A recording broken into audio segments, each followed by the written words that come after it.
Chapter 84, Heather POV. My training with the lady Brenda had been intense. She kept telling me she had little time and had pushed me nonstop. Here in this strange place, I never seemed to get tired, and our training went on and on. It never got hot or cold or turned from night to day. It was the same all the time. A sort of early morning feeling. I didn't feel the need to stop for food or sleep, so our training continued at a hard pace. For how long? I had no clue. Some of it was fighting, other times, like when my body was having another growing spurt, Brenda would teach me spells. Some were as if I was a witch or something like that, and that did not make sense. I was not a witch.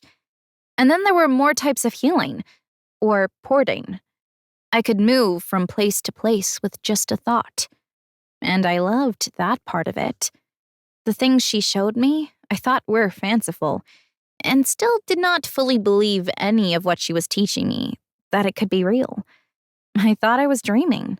How could I do the things she was teaching me? But I enjoyed it all the same. I did like to dream and wished I could do the things she was showing me. Time is up, Heather. They are coming for you. You must be ready to wake soon. I have done all I can. Brenda then vanished, and I was left alone in that place, wondering what she was talking about. I could hear Mom singing, and that made me feel good. I think she was brushing my hair, and I smiled at that. Mom always loved to brush my hair when I was little. Then the most awful sound blared in my ears, and I cringed at the sound. Mom was near me, I could tell, and I started to wake up, and then I smelled an awful smell and felt like something was sprayed onto me. Suddenly, I couldn't move. I heard Mom fighting, and suddenly I was floating in the air. No, that was not right. I was being carried by someone, a very strong someone. My mind was confused, and I was bouncing up and down. I could hear a man breathing. He was taking short breaths and running. Why was he running? Why did he take me from my mate? My mate! Mason, my mate! He must be worried and I need to contact him. But my wolf! I can't feel my wolf. Sky! Sky? Where are you? I was confused as to what was happening. Then a memory of Brenda. She told me they would spray something on me, so I would not struggle when they took me, but not to worry, it would wear off. So I tried to relax and take in what was happening. I felt like we had run through a forest. I felt the changes in the air and could smell the trees. This man could run fast. Then I was passed onto someone else, and their running was smoother and faster. I was jostled less, but it was still uncomfortable. Then I heard a car door being slammed shut, an engine starting up. I felt myself being lowered onto soft ground. A bed? No, I don't think it was a bed. A mattress? Yeah, that might be it. Then we were moving again, but this time I knew we were in a vehicle, heading to who knows where. Was this arranged by that woman who stabbed me? Were they taking me somewhere to finish me off? No, that did not make sense. Not if what Brenda was saying was true. I think I was going to the Lichen Palace. I don't know where that was, but when I can move again, I will try porting the way that Brenda showed me and go back to my mate. I don't want to be taken anywhere without my permission. How dare they think they can do this to me? The longer I was stuck, unable to move, the angrier I got. And then I remembered something else Brenda said, and I smiled. Bring it on. I just had to wait, and sooner or later I would be free. I wonder if they think I'm a silly young girl who knows nothing. They're going to be in for a big surprise. I fell asleep, the drug making me drowsy, and the movement of the vehicle lulling me into sleep. Brenda appeared. You are right. You are being taken to the Lycan Palace, and I agree. The moment you can move, get back to your mate and have him mark and mate you. They are going to try and mate and mark you while you cannot move. I'm not sure what we can do about that. I will try and think of something. Sleep, Brenda said, and I complied. I woke up to the sound of the vehicle door opening. I still could not move, but I was awake. I kept my eyes closed as I waited to find out what they were doing with me and to listen to what the people would say. I found Sky. She was groggy but awake, too. She was trying to heal me and clear me of the drug, and I think it was working. I gave back some of the energy she was giving me, doing a type of cycle of energy, something Brenda was trying to teach me. I still did not fully understand what she was teaching me until now, but now that I needed to use it, it was starting to make sense. The soft voice of an old woman floated in my ears. "What have you done to her?" she growled at the person in front of her. "Sprayed her with the potion that Sandra made," the male voice replied. "You fool, you should not have done that. Take her to the room and let her sleep it off. Let's hope she is not too angry with you kidnapping her away from her true mate." The old woman's angry voice growled out to him. "But we don't want her to mate with him," another male's voice said to me. "Too bad. He is her mate, and anything less will not do. If you force her to mate with you, you will regret it. If she does not make your life hell, I will. The goddess has chosen him, and—" The voices faded away as I was laid on a soft bed, and I heard the sound of the door closing. I was not sure how long I lay on the bed. I had fallen asleep at some stage, and the sound of the door woke me, though I kept my eyes closed. "You bitch! You can't have my mate! You can't! Do you hear me?" A hand slapped my face. I opened my eyes and stared at her. She let out a loud scream in surprise, and a man came running to the door. He looked at me lying on the bed. Although my eyes were closed, I sort of knew he was looking down at me, and I'm not sure how I knew that. "What happened? Why did you scream?" he demanded. "She opened her eyes," she said, staring at me and my now closed eyes. "Don't be stupid. She won't wake up till tomorrow. Why does she have a red cheek? It looks like your handprint on her face." As the man said this, I felt more people enter the room. "What's going on, Deborah? Did you just slap her across the face?" the old woman demanded. The girl must have answered with a headshake. "Get out of this room now. Never be anywhere near her again. Post a guard near the door. Only people with my permission may enter here," she growled out. I heard footsteps and the door closing. "I am sorry, little one. We waited so long for you, and your first time here has not been a good one. First, your kidnapping, and now being slapped across the face. Some men trying to get you into here and force you to mate with them. I really am sorry. I hope you can forgive them all in time." With that, the old woman left the room. Mason, POV. The scent of my mate in this room calmed my wolf. He was on edge, not knowing where his mate was and could not contact Sky. Ezra was growling at me in my head, and I could not agree more. We were both upset, and he had every right to be angry with me. I was angry with myself too.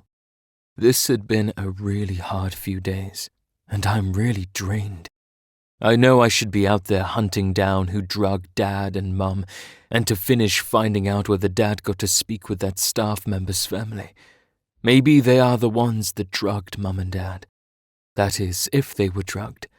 I have no proof of that.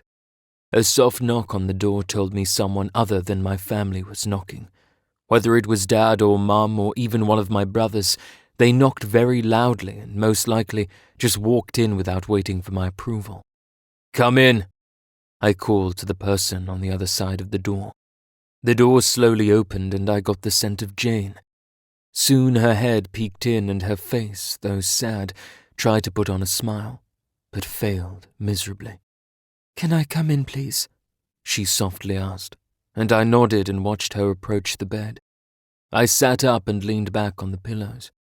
Jane came further forward and sat by me on the bed, her head down, not looking at my face. She was fidgeting with her fingers and seemed nervous. "I miss her. Do you think she will be okay?" Jane was trying not to cry. I could see her eyes were red from her tears, and I knew she was in as much pain as I was. I could hear it in her voice and the way she was holding herself together.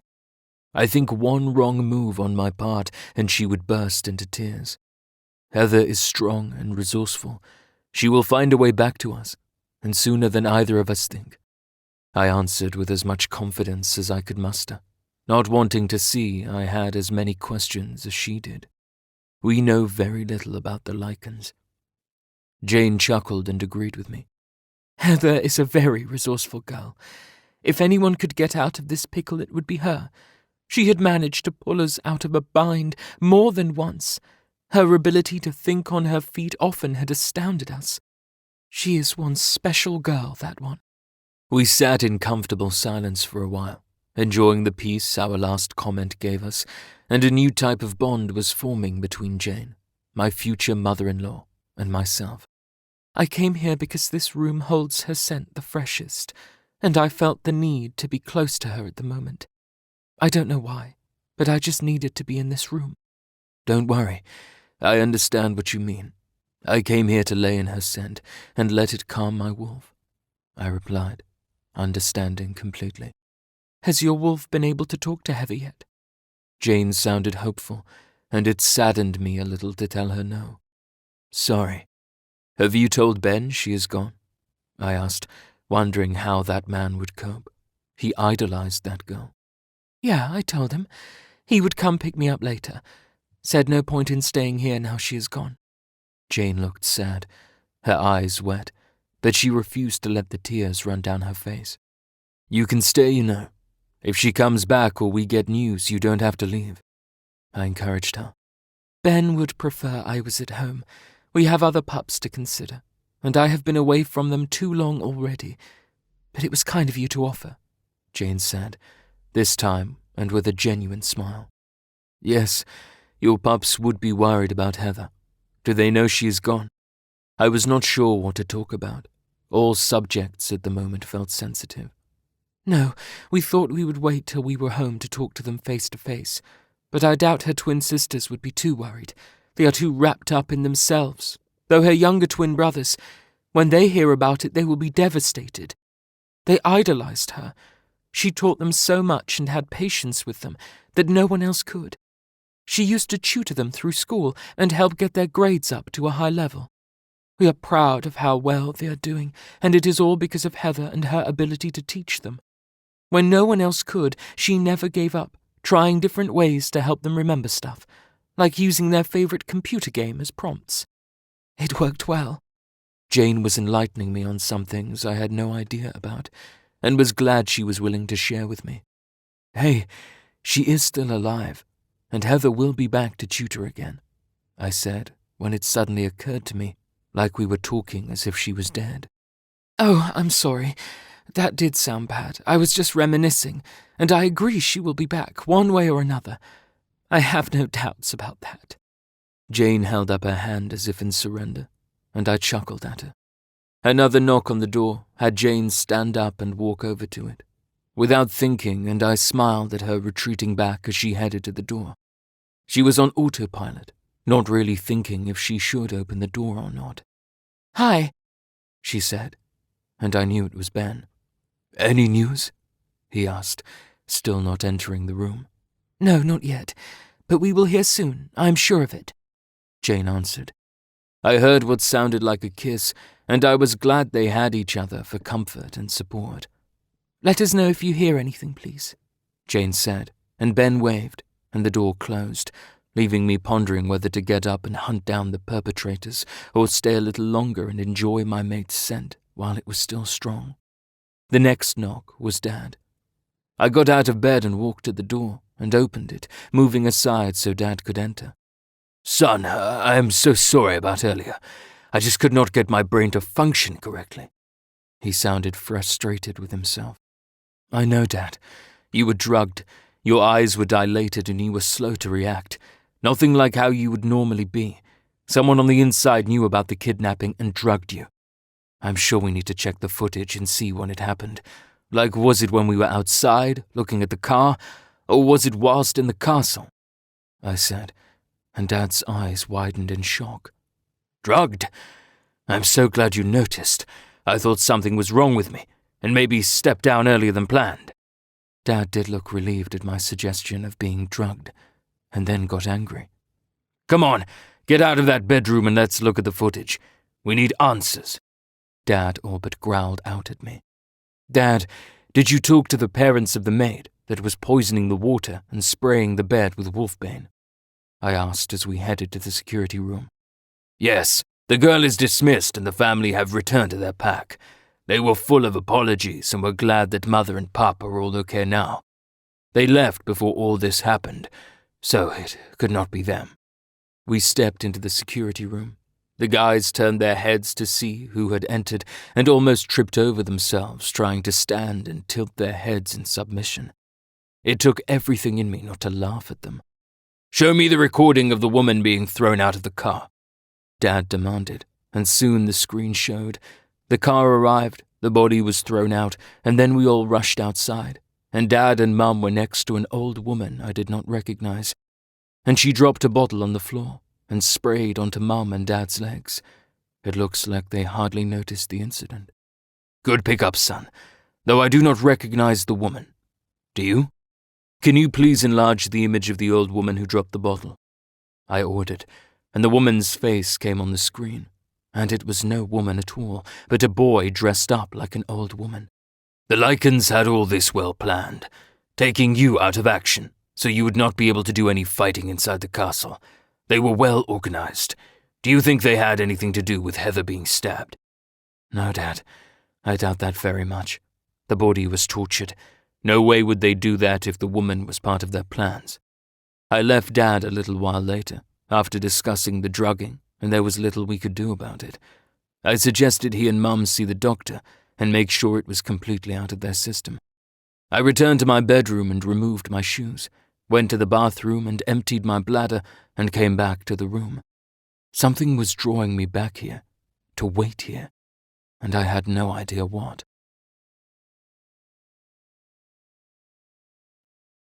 Chapter 86. Heather POV. Thinking about what that old woman said made me sad for some reason, but I could not work out why I felt that way. Maybe if the people had come to me and spoken to me, we might have had a better start. But with Brenda's words in my head, I had to be cautious around these people and not trust them. I climbed out of bed and looked around the room. It was nearly twice the size of my room at home. It had its own kitchen, a huge king-sized bed, and a table and chairs nearby. 2 bedside tables. The room was more like a large suite than a bedroom.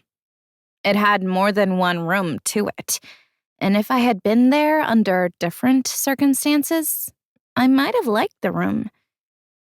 I did not bother taking the time to look out the window and try and identify where I was. At that moment, I needed to use the bathroom, and then get out of there before they returned and found me awake and doing whatever the woman was afraid they would do. She seemed to be the boss, yet wasn't, and that did not make any sense. The bathroom was huge, a tub and a large shower with lots of shower heads, and 2 toilets. Why would I need 2?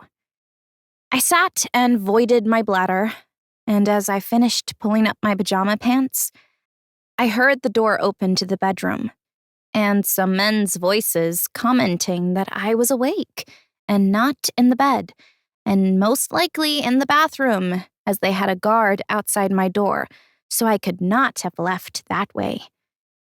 I quickly used the training that Brenda had tried to teach me about portals and crossed my fingers so that I remembered it correctly, and brought up the memory of the bedroom and thought of myself in that bedroom at the castle, and with my mate, Mason.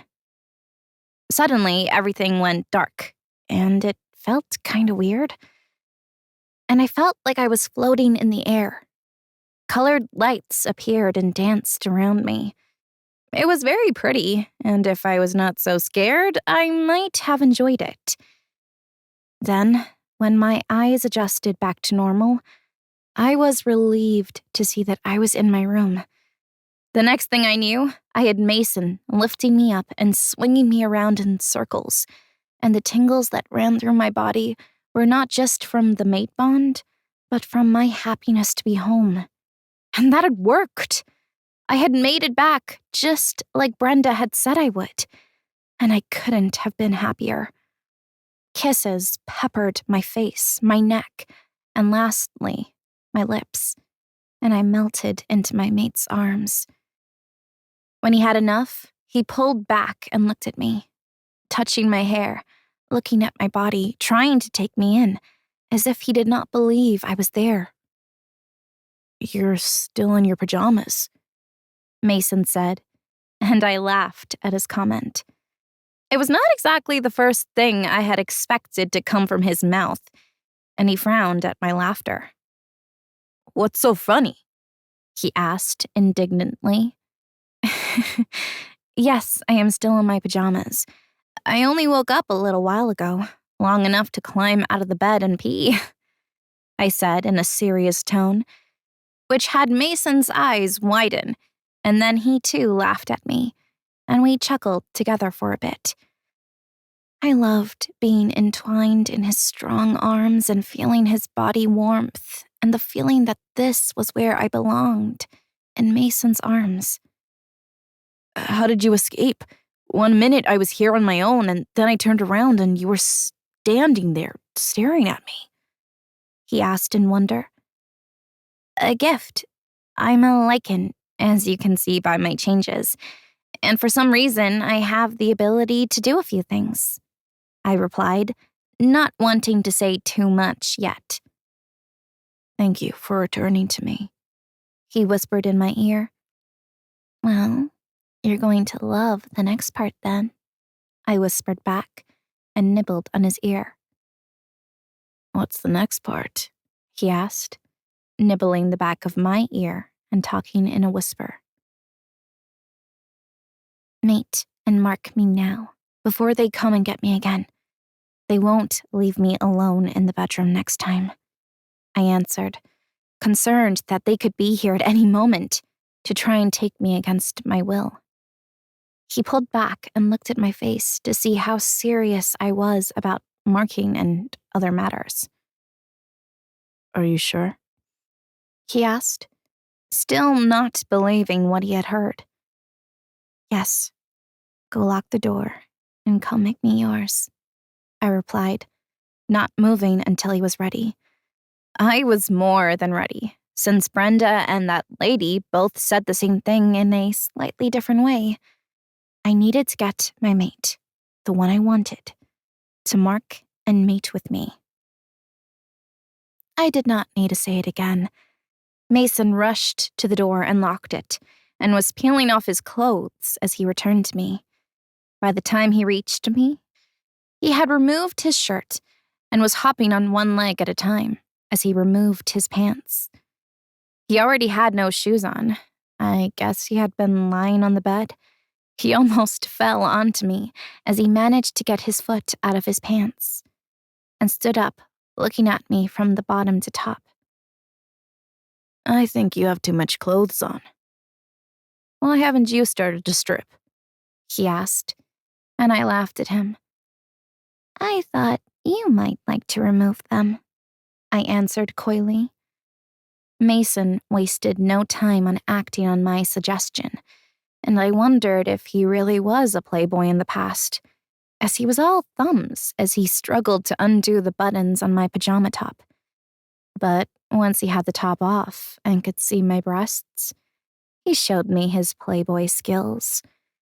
He picked me up and twirled me around, so I landed on my back on the bed and grabbed the pajama bottoms and pulled them slowly down and off my feet.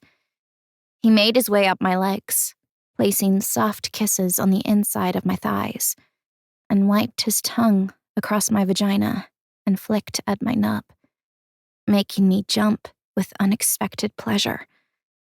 I groaned out loud as he plunged his tongue along my folds and into my core, making a humming sound that I assumed was of pleasure. But the sensation of him humming sent me into a new high of ecstasy. Mason, POV. Heather suddenly appeared behind me in the bedroom. I was in shock, and at first, I did not believe she was there. I had to touch her and twirl her around to hear her laughter, which helped me believe she was here with me. I could not reach the door and lock it fast enough when she informed me that we were going to get mated now. No more waiting for the trial to be over. And I felt her urgency and knew that those who took her might have followed her here and could arrive at any time. Was the whole castle in danger? Heather's voice was urgent, so I guess mating comes first. I don't want her taken again without being mine. In my haste to strip and get back to her, I almost tripped and fell onto the floor because of my damn foot that refused to come out of the bottom of my trousers. Heather had not moved. She stood motionless, watching me lock the door and strip. I thought we were in a hurry. Then I could not get her damn buttons undone on her pajama shirt. I'm sure they were glued together. But once I had her in bed, all my nerves and anxiety left me. I got to kiss and lick and smell my mate's arousal, and I was on a new high. Being here in this position was what I had dreamt of for weeks, and then her being stabbed and then kidnapped made me think it would never happen. I wanted to take my time and enjoy her body, but Heather made it clear. We did not have time to waste, but I could not rush this part. I had to take my time. My mate was a virgin, and I needed to make it right for her. Heather groaned, and I plunged my tongue into her core. Her warm juice floated over my tongue, and I lapped it up. My wolf was overjoyed at this turn of events, and he was trying to take over and take his mate. I had to block him out until I needed him, or should I say his teeth, to mark our mate. I pushed a finger into her heated folds and plunged it deep inside her. Heather shifted her body to give me more access, spreading her legs wider, and she arched her back off the bed and groaned at my moving fingers. I pushed a second finger in.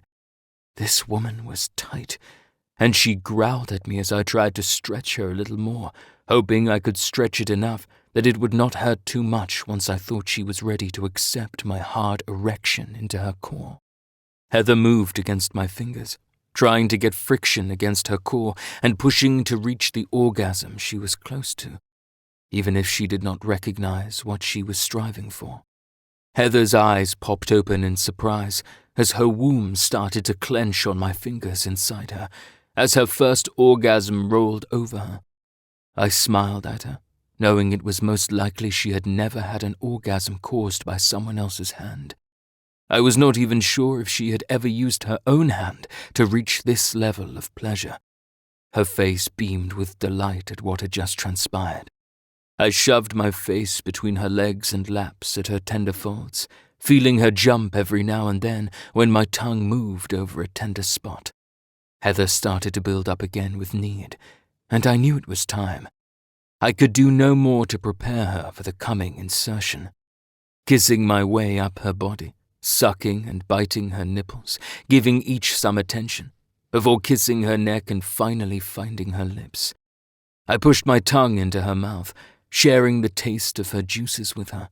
She moaned and moved her hips, trying to rub against my hard erection. Her moist juncture covered my length with her juice.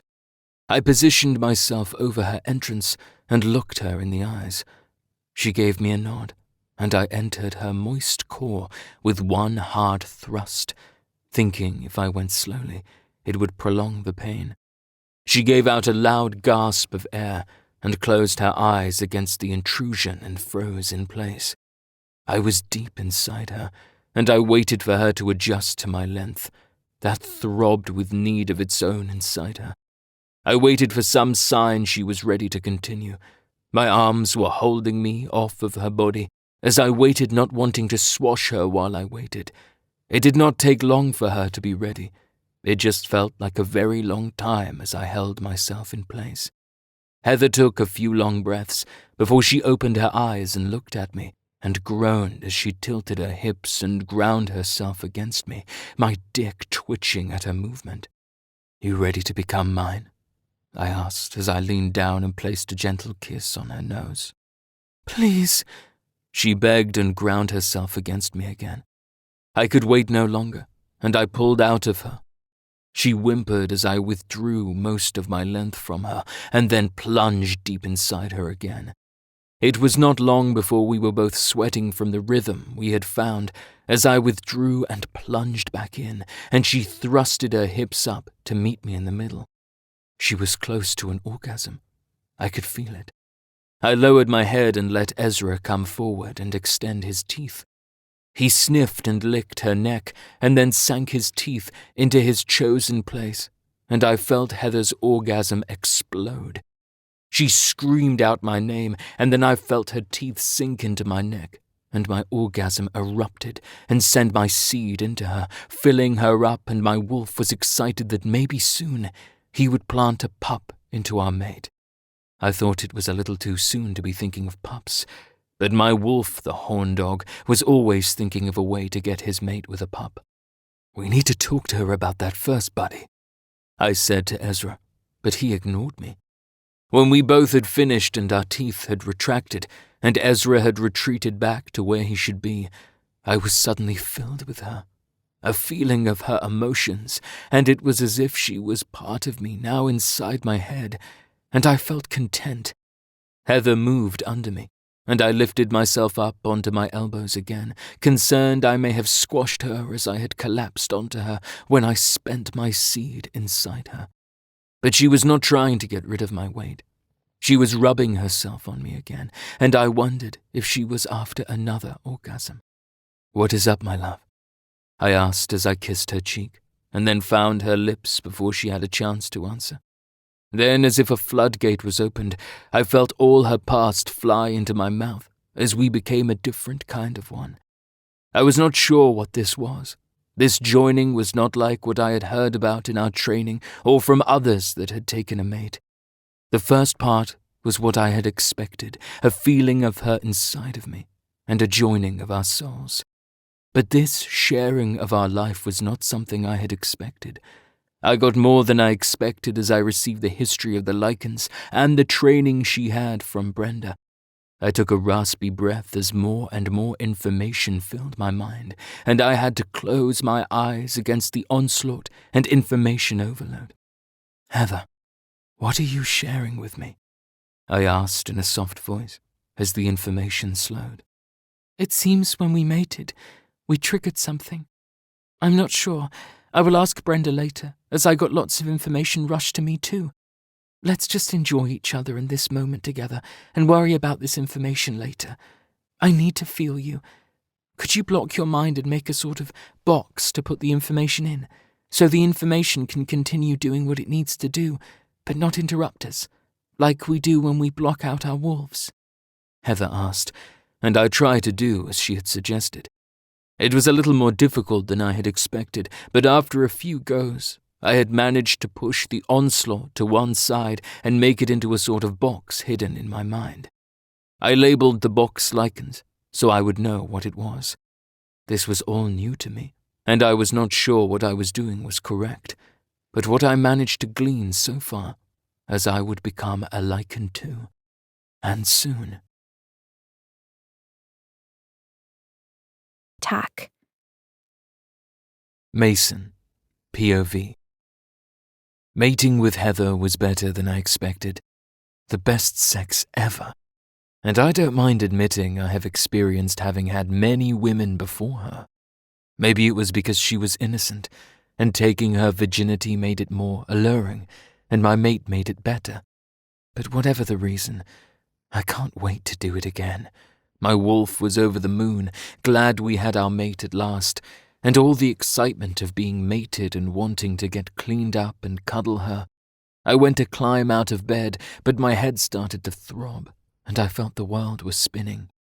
Heather told me to stay in bed, which I happily complied, and then proceeded to tell me I was changing into a frigging lichen. Wow, I wonder what I would look like when I finished changing. My wolf would be awesome.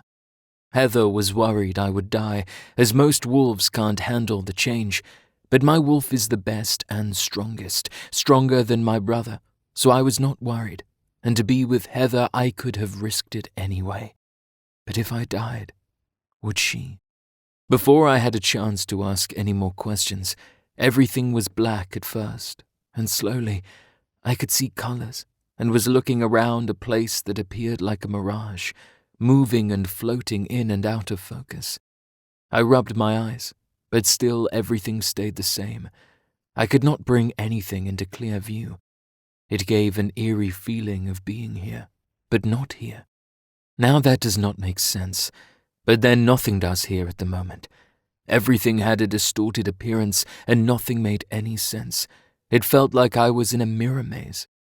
But the mirrors were all warped, making things look funny. I tried to look around me, wondering where I was, and in the distance I watched a wavery mirage-type figure slowly walk towards me. I think it was walking.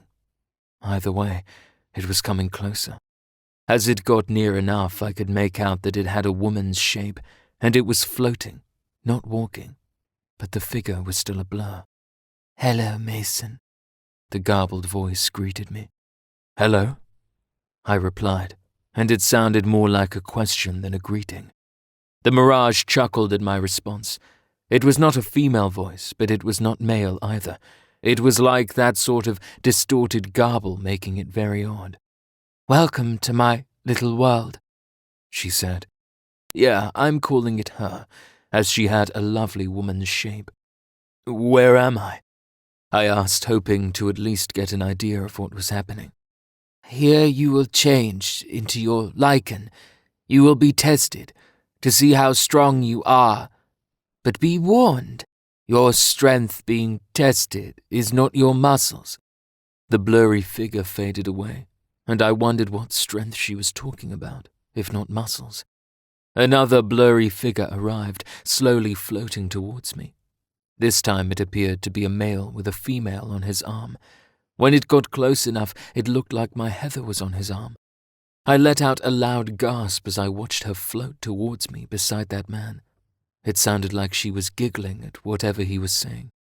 My rage at her being with another man exploded in me, and I wanted to kill the man who dared to touch my mate, and I took long, deep breaths and swallowed it, trying to remind myself this is a test, and maybe what I am seeing is a test of some kind. Remembering the lady's words about being strong made me think this was the test, or one of the tests, and I looked at the blur that appeared to look similar, like my mate. But the blur slowly changed, and I clearly saw that it was not my mate. And I sighed happily that I was right. Was this a test of trust? I do trust my mate. If my mate was with a man like that, it would be for innocent reasons, and not that she is cheating on me. I know this with all my heart. Heather is the strongest and most beautiful person I know, and she would never betray me. The next two mirages were similar, about trust, and for me I had lots of trust in my mate, and they faded away quickly. But the next one was of my brother and his mate, and I felt the tears run down my cheeks as I watched in horror as my brother was torn to shreds. I tried to reach them, but I was not quick enough. I wanted to scream and tear the person who killed him to pieces. Then I saw his mate have her baby, and I watched her pick up her child and name it after my brother. And my heart broke for her. I wanted to comfort her, but something in the back of my mind held me back, and I stayed where I was, watching the event unfold, telling myself over and over again it was all lies, and not to believe what I was seeing. That image blurred and faded away, but the ache in my heart lingered on, as I thought of my brother's death and his mate's grief, and no matter how much I wanted to comfort her, I knew that it was not my place to give her the comfort she needed. The next 2 tests were similar, with death in my family and my heart grieving the losses, and while I was grieving, a thought came to me. If I were lichen, I would live much longer than a werewolf, and so these events, they were not in truth, showed me that I would lose my family one by one as I stayed alive, living a lot longer than any of them, and I grieved the future losses I would have. I cried for a moment, or maybe longer, as I could not tell how long I had been through these tests, and then I hardened my heart. As long as I'm with my mate, I will endure, as she too will have to outlive her family. Together we shall get through the losses over time and support each other as our needs arrive. The tests kept coming, and my resolve grew. My mantra through each test was the same: as long as I had my mate with me, I would be able to bear it. Then it showed me the loss of my mate, and I collapsed on the ground beside the blurred vision of my mate, and I wept unconsolably. My mate, my life, was gone. I could not believe it. I tried to tell myself it was a test and was not true, but the vision was so real. I tried so hard not to believe what I was seeing, and I asked the vision to wait for me, as I would not be long before I would follow her to death. I told the blur how much I loved her, and that she was the love of my life. Then blackness filled the place, and I lay down on the black ground of nothingness, and let exhaustion take over, and the blackness consume me. Chapter 90. Heather, POV. The alarms going off all night was annoying, making sleep impossible. Why it went all night long was beyond me. We kinda knew we were on alert, so they could turn it off now. But then, watching my mate slowly transform into his lichen state was also hard to watch. Mom, was watching me change hard for you? Mom had stayed here with me. Dad had to return to work, and then he would head home. He still had my 2 younger twin brothers to take care of, and knowing I was back and safe at the moment was all he needed. Mom was the one I needed beside me. Yes and no. I watched in fascination more than fear. At no time did I consider that you would die from the transformation. I had not read anything in the books alerting me to such things. In all the years since the war was over and the princess was lost, we had no way of knowing all of the lichen's transformations. You were the first I had ever heard of.